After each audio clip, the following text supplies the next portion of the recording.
The Barber is kind of like a trip to Mecca. This is America. It's a different thing like having it in Munich. So when are we actually going to see the production bike? What you never ever do, copy. You know, it's been a crazy 2 days. It's been 96 degrees, so we've been kind of out here baking in the sun. You know, there's a lot happening here in the past couple of days. Driving through, you know, on the golf cart with the team, we had some laughs, we had some chuckles, you know, but there was a lot of bonding going on. It's waking up at 5:30, 6 o'clock in the morning and going out digging for old parts and just, you know, having a good time.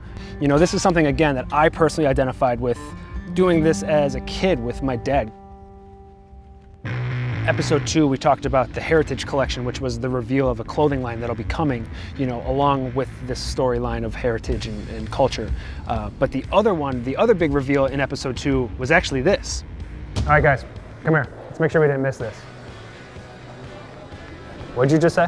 The free swinging rubber solo seat will come as an accessory for the serial bike. Really? I'd love to hear your guys' comments below. Let us know what you think about Ralph just confirming that the solo seat will be an added accessory for the production bike.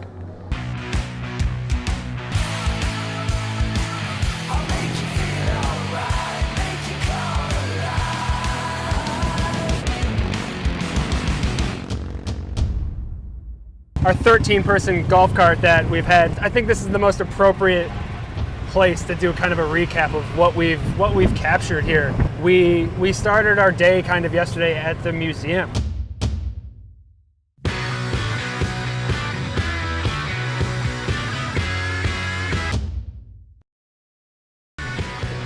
Look at this, look at this. The graphics of these bikes was one of my first projects. German engineering. This was BMW development and a wind channel perfectly designed, and so this was very special. Cool, cool. That's very pretty cool. good. And it was such a cool space to walk into and being greeted by Jeff, who is kind of the director there at the museum. I gotta tell you, the feeling walking into this place, like, once you get past the threshold, you just start grinning like a little kid. Like, the energy and the history inside of this place is pretty unreal. Let's go check it out. This is credited with being the first motorcycle. It's kind of ironic. It has 4 wheels on it, but it is an internal combustion engine. I can hear the racing. Is that here?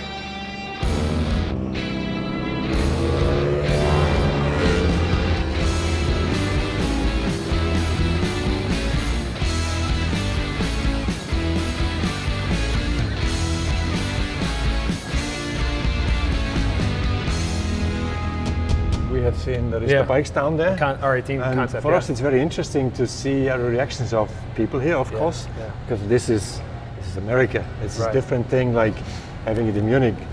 It's really fun to see how excited people are about, you know, one, the concept bike, but there are a lot of naysayers like, oh no, they're not going to build it this way. So it's like, it's even funnier to see people, you know, get the confirmation on things like the open shaft drive and now getting the confirmation on the customizable solo seat. So it's just like, you know, these little tidbits are kind of coming out as we go along, but maybe there's more. I hope there's more. So that leads me to my next question though. So when are we actually going to see the production bike? And as always, I'm not allowed to talk about future bikes and all this kind of thing. But what I can say is, I mean, you know what? I'm gonna invite you to EICMA. So I guess we're going to Milan. EICMA. We're going to Milan. See you Deal. in Milan. Deal.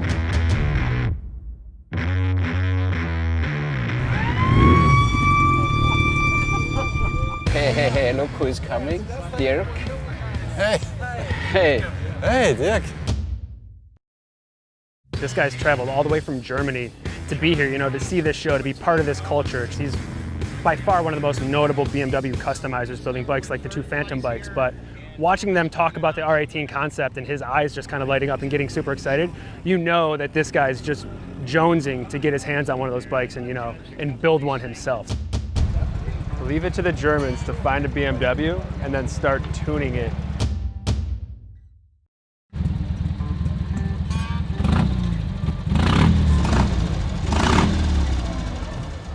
Perfect.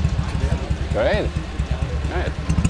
I love these This things. is your Yes, environment right absolutely. now? Yeah. Nobody's gonna wake up at 4:30 in the morning who doesn't love doing something like this.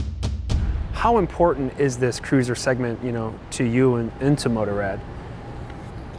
I mean, personally, I love cruisers. Yeah. The word cruiser, what does cruiser mean? We are doing heritage. Yeah, and- That's more BMW. That's more authentic to BMW. These companies with a long tradition, with a Sure. long heritage, they try to pick their own heritage into today's world. Yeah.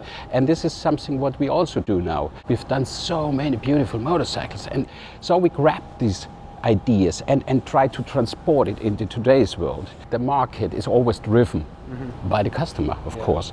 And also these custom bike builders, they give us so much input what we try to grab and get into production, whatever, somehow.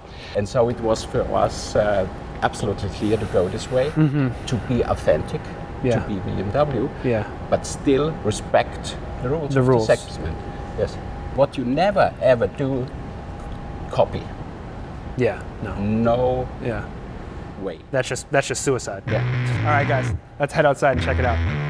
Getting to meet Nate was really cool. You know, the BMW racer, you know, he was racing a boxer motor. The R9T was really a lifestyle heritage platform, but that's the beauty of this whole amazing motorcycle is that it's an extension of yourself.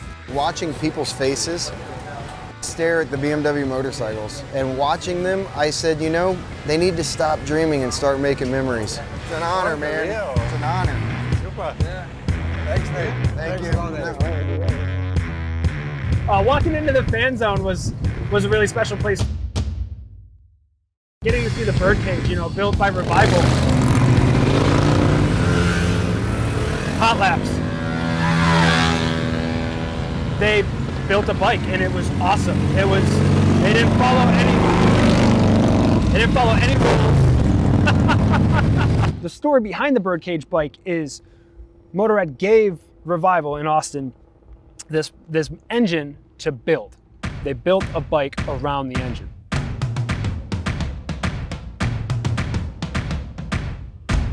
What I feel, you cannot inscenate the engine more than he did. Right. I mean, it's completely fragile and visible and transparent, and the engine is It's just there. It's a masterpiece. I mean, he really left kind of like the focal point on the motor. So that's, I mean, you can see through the frame and things like that. It's crazy looking. Let's check what is there.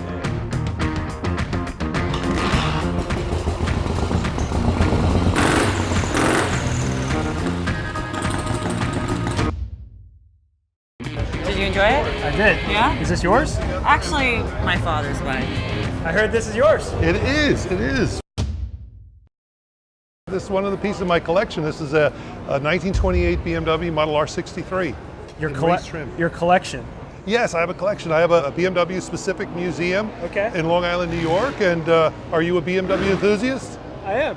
Well, you should come and visit me sometime. I'll take you up on that deal. Plenty there. Deal. Terrific. It was really cool to have those conversations just like, you know, we're having a conversation or, you know, we're talking.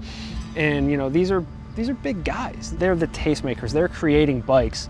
They have told the story or created a new story of what motorcycling means to them, and they're building bikes for you and me. And they're motorcycle riders building bikes for motorcycle riders. And I think that's an underlying thing to know, like with heart, soul, and passion kind of at the forefront. Maybe they're not looking so much at the technical numbers. They're building bikes that have an emotional response. All right, so this is the part where we have a call to action. Call to action is we have a newsletter. If you guys want to be the first to see these episodes and kind of want to be on the inner circle, sign up for the newsletter so you get this video first. And then, more importantly, after watching it, leave your comments, leave your feedback. Let's not forget this. Mom, I made it.